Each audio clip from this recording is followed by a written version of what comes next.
Still got the stitches in. If you would like to join his fan club, you can find it online. It's called Great Victims. It's hilarious stuff. Ladies and gentlemen, we have 4 more fine amateurs, and your headliner, the cherry on top of your lava cake, is Greg Pruitt, which is a hilarious image, by the way. Your next guest, I think we've had him here before, so please welcome back to the stage, Mr. Derek Peterson, everybody. Let me hear this guy right here. What's going on? So, a few days ago, I went to the zoo for the first time in like 20 years. It's been a while, and I walked into the gates, and I had a huge nostalgia trip because like my parents always used to take me there when I was younger, and so we go. So we always used to go to the rhino exhibit. It's always on the left. We go in, and the rhinos were never outside.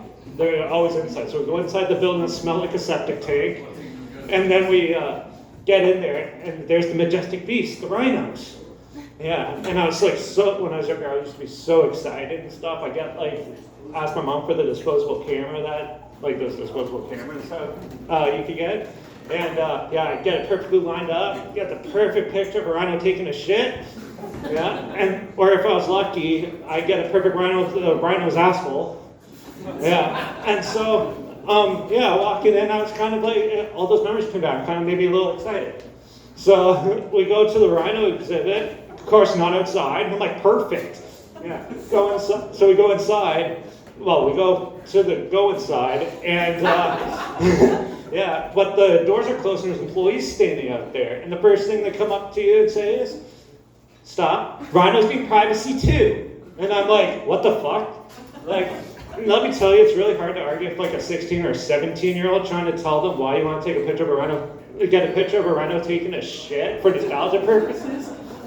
Yeah, it's not, and little did I know this is going to be the start of one of the weirdest days ever, because like, after that, we went to the Birds of Prey show, where there's like bald eagles and hawks, and they like fly over, and then they'll eat like mice that they have lying around like the set and stuff.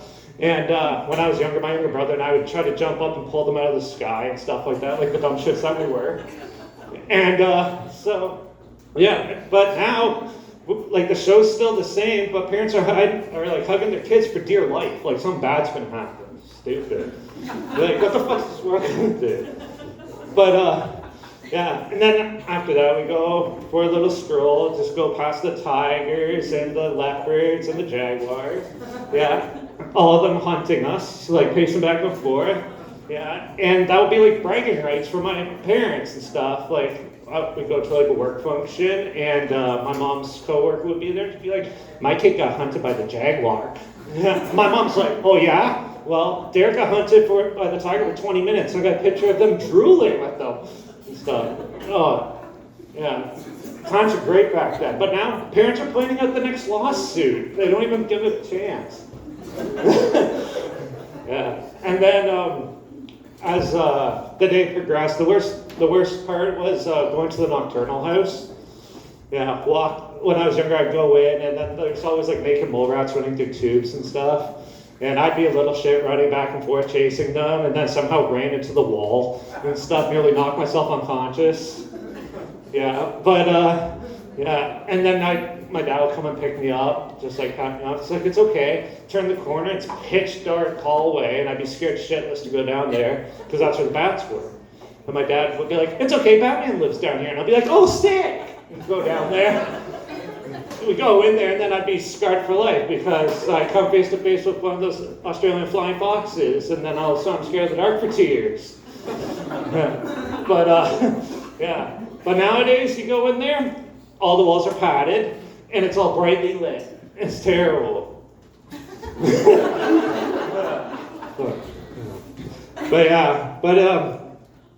So like when I was younger, I can't sit still at all. So I love adventuring and going out places and stuff like that. But so my parents would always take me to the zoo, the ROM, and the AGO. And eventually, when you go there a couple of times, it gets pretty dull, right? So some people like to enhance it. So I tried doing that. I tried going stone. That got boring real quick.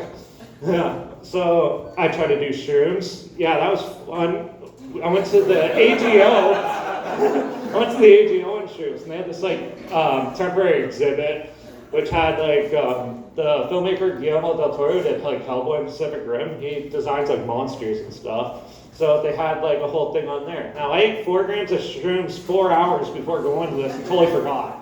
So my brother and I go to this event, and I'm walking through it, and all of a sudden I'm feeling funny and stuff. And we get to the one part where little did I know I was going to walk into the scariest haunted house of my life, because they had like a whole pile of like life-size mannequins and of the monsters he's created, and like mannequins of like the costumes from the films. Yeah, so there's little kids running in, trying to like touch like all this stuff, and here I am shitting my pants, hiding behind my younger brother, thinking they're gonna come out and grab me and shit. It's just horrible. Yeah, but the worst thing: never go to the AGO on acid. That's the worst. Yeah, because when I went, yeah, so when I went, employees really hate it when you try to lick the paintings. They look yummy, but they're not. They absolutely don't like that. Don't even try touching the sculptures. I found out that you can get a sexual assault charge for that. But if you do want to go to a fun place on acid, if you're feeling adventurous here in Toronto, go to the ROM. You can, because you knock off the one thing off everyone's bucket list that they never even knew they had. You can pet the dinosaurs. Sounds ridiculous, but let me tell you, it's unreal, life-changing experience. All right, that's all I got. Thank you.